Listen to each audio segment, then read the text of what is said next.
성도 여러분 안녕하십니까? 오늘 말씀은 요한 1서 3장 13절에서 24절 말씀입니다. 오늘 말씀은 화요일 말씀과 거의 같은 내용이라서 서로를 사랑하는 것이 한 번 더 강력하게 강조되어 있습니다.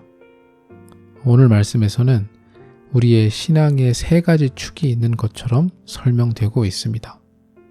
첫째는 예수님을 믿는 것입니다. 제일 중요한 축이라고 볼 수 있겠죠. 둘째는 서로를 사랑하는 것입니다. 여기서 서로를 사랑한다는 것은 세상 모든 사람들을 혹은 만나게 되는 모든 사람들을 사랑한다기보다는 아주 구체적으로 믿는 사람들이 서로를 사랑하는 것입니다. 성경에서 서로 사랑하라 라는 말씀은 거의 대부분 그리스도인들끼리, 더 구체적으로 같은 교회 사람들끼리 서로 사랑해야 한다는 말씀입니다. 마지막으로 세 번째는 행함으로 옮겨야 한다는 말씀입니다. 다른 말로 하자면 순종입니다. 행함 없이 믿음은 죽은 믿음이라는 말씀처럼 결국 우리의 믿음과 사랑은 행함으로 드러날 수밖에 없다는 것입니다. 다시 한번 강조를 드리면 오늘 말씀 세 가지의 핵심은 예수님을 믿는 믿음, 그리고 성도 간의 사랑, 마지막으로 행함, 또는 다른 말로는 순종입니다. 오늘 말씀에 의하면 이 세 가지는 각자 너무나도 중요한 내용이기도 하지만 세 가지 중 한 가지라도 빠지면 세 가지 전부 다가 무너지므로 그 세 가지가 모두 공존해야 한다라는 말씀입니다. 일단 예수님을 믿는 믿음이 없으면 가장 핵심적인 것이 없는 것이기 때문에 나머지 두 가지는 아무 의미가 없을 뿐더러 가능하지가 않습니다. 믿음 없이는 주님 안에 형제를 사랑할 수가 없습니다. 일단 정의상 형제를 사랑한다는 것은 내가 믿어야 상대방이랑 형제 관계가 됩니다. 그리고 무엇보다 믿음이 없는 사람은 진정한 사랑을 하는 것이 불가능하다고 볼 수 있습니다. 생각해보면 세상 사람들은 자신에게 득이 안 되는 관계를 유지하는 경우가 거의 없습니다. 사람은 본인이 의도했던 안 했던 결국 자기 자신에게 이득이 되는 관계를 형성하고 유지해 나가려고 노력을 합니다. 하나님이 원하시는 형제 간의 사랑은 16절 말씀처럼 예수님께서 우리에게 목숨까지 내어주실 정도로 사랑하셨던 것처럼 서로를 사랑하는 것이 마땅하다고 말씀하고 있습니다. 이러한 사랑은 진짜 믿음 없이는 불가능합니다. 그리고 더더욱 믿음이 없으면 이러한 사랑이 행함으로 옮겨질 가능성은 더 없습니다. 동시에 믿음이 있다는 사람이 형제를 사랑하지 않는 것 또한 불가능합니다. 오늘 말씀 14절에서 15절처럼 진짜 믿음이 있는 하나님의 자녀라면 서로를 사랑하는 것이 당연합니다. 우리가 신앙생활의 핵심에 대해서 얘기를 해보면 이 부분을 많이 빼먹는 것 같습니다. 특히 누군가에게 전도를 하거나 신앙에 대해서 잘 모르는 사람이 교회에 처음 나오거나 하면 형제를 사랑하는 것에 대해서는 초반에 크게 강조를 하지 않게 됩니다. 물론 처음 믿는 분들이 다른 분들에게 사랑을 받음으로써 서로 사랑하는 것을 알아가고 배워가고 하는 것도 좋습니다. 하지만 생각보다 많은 사람들이 성도 간의 사랑을 플러스 알파처럼 옵션인 것처럼 이해하고 계신 분들이 계십니다. 오늘 말씀에서도 그렇고 성도가 서로 사랑하는 것은 신앙의 가장 중요한 핵심 중 하나입니다. 이것이 없는 사람은 진정한 신앙생활을 하고 있다고 보기 힘듭니다. 한국에서도 이러한 유행이 있었지만 특히 서양에서 방송과 인터넷이 발달하면서 나는 예수님은 좋은데 다른 그리스도인들이 너무 싫다 라고 말을 하면서 교회를 저버리고 혼자서 신앙생활을 하겠다고 선언하는 분들이 많이 생겨났었습니다.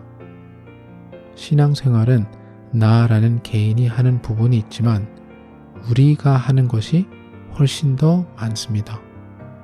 오늘 말씀만 해도 한국어 성경에서는 우리라는 단어가 17번이나 나옵니다. 신앙생활은 혼자 하는 것이 아니라 우리가 사랑으로 같이 하는 것입니다. 마지막으로 행함입니다. 다시 한번 말씀드리지만 행함으로 구원받는 것이 아니라는 것은 여러분들께서도 잘 알고 계실 것입니다. 구원은 믿음으로 받는 것입니다. 하지만 위에 말씀드린 것처럼 진심으로 믿음이 있는 자들은 그 믿음이 삶에서 언젠간 드러나게 되어 있습니다. 하나님을 믿는, 예수님을 믿는 믿음이 있으면 예수님께서 우리를 사랑하셨던 것처럼 저희들도 서로를 사랑하게 될 것이며 그 믿음과 사랑이 결국에 행함으로 드러나게 될 것입니다. 성경에서 강력하게 그리고 지속적으로 18절 말씀처럼 말로만 서로 사랑하지 말고 진심으로 행함으로 서로 사랑해야 한다라고 말씀하시는 이유가 있습니다. 19절 말씀을 영어로 읽어 드리겠습니다. Our actions will show that we belong to the truth. 우리의 행함으로 우리에게 진리가 있다는 것을 보여주게 된다라는 말씀입니다. 여기서 행함이라 함은 서로를 사랑으로 대하는 행함입니다.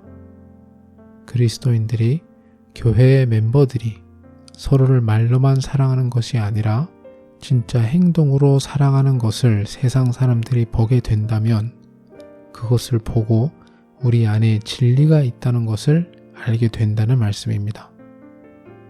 요한복음 17장 23절 말씀은 더 극단적으로 표현하고 있습니다.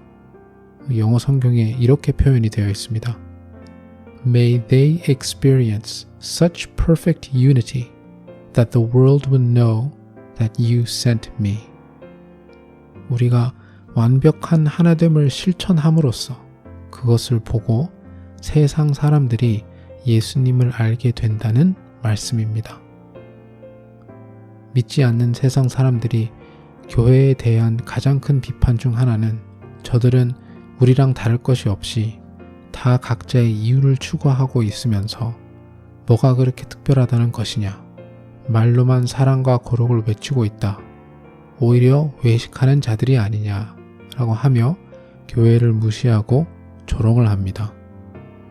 안타까운 것은 별로 할 말도 없습니다. 그들이 정죄하는 것처럼 교회가 권력 문제 혹은 돈 문제로 뉴스에 나오는 경우가 간혹 있는 것도 사실입니다. 하지만 상관없습니다. 그런 것으로 인해서 낙심할 필요는 없습니다. 오늘 이 말씀을 받은 우리들부터 서로를 진심으로 행함으로 사랑하고 섬기기 시작하면 됩니다. 예수님께서 십자가의 행함으로 우리를 먼저 사랑하셨던 것처럼 저희들 또한 행함으로 예수님께서 본을 보여주셨던 희생으로 서로를 사랑하면 됩니다.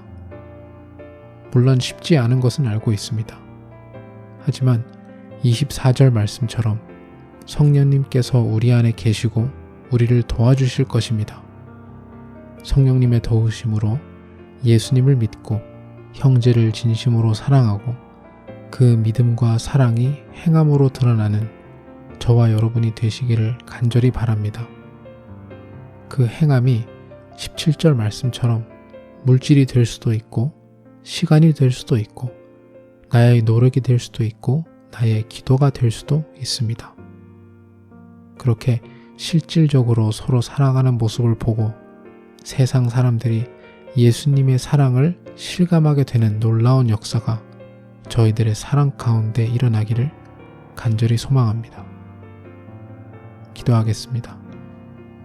하나님 아버지, 하나님을 믿는다는 것이, 예수님을 사랑한다는 것이 서로를 사랑하는 실천으로 드러날 수 있도록 인도하여 주시옵소서.